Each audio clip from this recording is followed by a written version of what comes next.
Gente, a gente tá falando do Gabigol. Sim. O Gabigol saindo do Flamengo. Eu não sei, Pedro, se isso é uma interpretação... Talvez pro rival desse período, Mas né? independentemente, assim, é o fim de uma era, é o fim do Gabigol, é o cara que vendeu mais camisa, é o cara que todo mundo faz a comemoração, é o ídolo, é o rosto. Ainda nem terminou a pergunta, mas o 2024 dele, Mariana, explica muita coisa. Sim. É a camisa do Corinthians. Assim, Até a camisa 10 que não deu certo com o Flamengo e tal. Sim. Mas o meu ponto é... Eu não sei, tá? Não tô falando que o Gabigol merece mais chance no Flamengo, porque não parece ser exatamente esse caminho. Mas, Pedro, como que tá a comoção? Porque, pra mim, como que a nação está dizendo adeus pro Gabigol? Sim. É uma relação que já foi terminada? O torcedor tá sofrendo? O torcedor tá triste? Como que tá sendo isso? Ou se a relação já foi desgastada, que o torcedor hoje já se machucou tanto que ele falou, beleza, vai embora? Bom, Maria, eu acho que o que a gente pode classificar esse final de passagem do Gabigol, porque é um final de passagem, seria surpreendente, eu acho, se ele permanecesse no Flamengo, a gente pode classificar como melancólico. Acho que seria a palavra, porque ele perdeu demais um capital de idolatria que ele tinha, que era muito alto.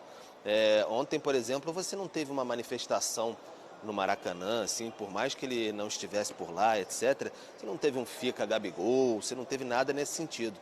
Eu acho que a ruptura, pelo que a gente acompanha, etc., foi exatamente naquele momento ali do vestir a camisa do Corinthians. Naquele episódio ali houve uma ruptura muito grande, porque no dia anterior do episódio de que ele vestiu a camisa do Corinthians, ele era reserva no jogo contra o Bolívar, salvo engano, e ele entrou no jogo, o Flamengo vencia de 3-0 e a torcida comemorou a entrada dele mais do que os gols contra o Bolívar. Um jogo importante, o Flamengo precisava para se classificar, então a idolatria dele ali estava muito alta ainda. A partir do momento que ele vestiu a camisa do Corinthians, teve todo aquele cenário, aí de fato dificultou demais a relação. Então foi um desgaste que já vinha de algum tempo, com alguns episódios, e aí se acentuou nessa questão de vestir a camisa do Corinthians. E aí internamente também já havia um desgaste, essa questão da punição pela tentativa de fraude em exame antidoping também, relacionamentos internos, então foi esmilinguindo, assim, desgastando a questão do Gabigol, então está uma questão mais melancólica, muita gente não lamentando a saída. Óbvio que tem uma parcela considerável ainda que lamenta, mas tem uma grande parte também que acha que é melhor sair mesmo e era algo inimaginável há um tempo atrás, alguém abrir mão, algum rubro-negro abrir mão do Gabigol e não sentir tanto assim. O que acho que a Mari está falando, e eu concordo, é no seguinte sentido, né? De 2015 para cá, os dois jogadores mais decisivos do futebol brasileiro são Gabigol e Dudu. São quase 10 anos que são esses caras que decidem os títulos aqui no Brasil, e da metade desse período para cá, acho que a gente pode colocar o Hulk nessa história também. Mas de 15 para cá, é ininterrupto, que se não é um, é outro. Sim. E quando o Dudu esteve com o pé fora do Palmeiras, alguém bateu na mesa e falou, não vai. Não sei se foi a torcida, não sei quem foi, mas reverteram essa situação. A gente não nota que no Flamengo tem alguém, ou da torcida, ou da direção, ou do time, ou da parte técnica, ou dele, tentando reverter, né? Porque essa última declaração do Braz, pensa, ele está fora porque não completou os 7 jogos e foi atendendo um pedido do staff do Gabigol. Só que esse pedido ele vai até a página daqui a pouco, né? É isso. 3, 4 páginas mais para frente. Por quê? Porque se fechar a janela e se ele não sair, ele não saiu. Só que ele perdeu mais espaço ainda, entende? Para ele voltar a jogar em setembro, outubro, novembro. É um tempo que hoje joga, parece que está a favor do Gabigol, mas se ele não sair, joga contra o Gabigol no Flamengo, né? Porque assim como o Braz abriu a porta do Flamengo para ele sair, a Leila também abriu. Mas aí a torcida falou assim, não, você não vai. E o jogador falou assim, não, eu não vou. E não foi, mesmo não tendo espaço no time, como o Gabigol também não tem. Mas nesse caso, você não vê a torcida falando... Mas uma questão de lesão, né? Sim, A volta do Dudu, ela é esperada, assim, no sentido de que... mas com esse tanto de reforço agora também... É isso, mas porque ele, também não ele dá briga, né? porque não dá para contar que ele volte 100% tudo. Então, assim, você não vai... Né? Exatamente. Então, você não vai colocar nas costas de um único jogador toda essa questão. Mas no sentido que torcida falou não vai e o jogador falou não vou. Nesse caso do Gabigol, você não vê nem a torcida falando, nem ele falando, né? E para mim ainda tem um ponto importante que o julgamento dele foi adiado agora para o segundo semestre. Não tem data, né, Pedro? Acho que ainda não tem data definida, certo? Ou tem? Não, ainda não. Ainda Então, não. assim, E se fosse retomada a pena, só um minutinho, se fosse retomada a pena, seria até abril de 2025. Então vai se arrastando, daqui a pouco chega até ao final da pena, né, também. Então, porque também aí o Flamengo quer uma compensação financeira para ele sair agora. Aí você contrata o cara para daqui 2 meses ter um julgamento e ele não poder jogar bola. Ou o Flamengo não negocia e ele já pode assinar um pré-contrato. Né? E aí o Flamengo economizaria o que tem de salário até o final do ano. O que é que vocês acham? O Flamengo está certo em garantir, em exigir essa compensação financeira? Sim. Ainda mais com o Palmeiras na história. Eu acho Palmeiras, que né? Eu acho que sim. Vou dar de graça, meu ídolo. Claro. Sim. Como o Corinthians fez com o Cássio, por exemplo. Entregar o jogador. E o Flamengo não precisa, assim, né? Não está precisando desse dinheiro como era no caso do Corinthians. E o Flamengo, ele não está dificultando também, né? Eu acho que isso é muito também pelo que representa o Gabigol para o Flamengo. Assim, o Flamengo, ele poderia dificultar a situação.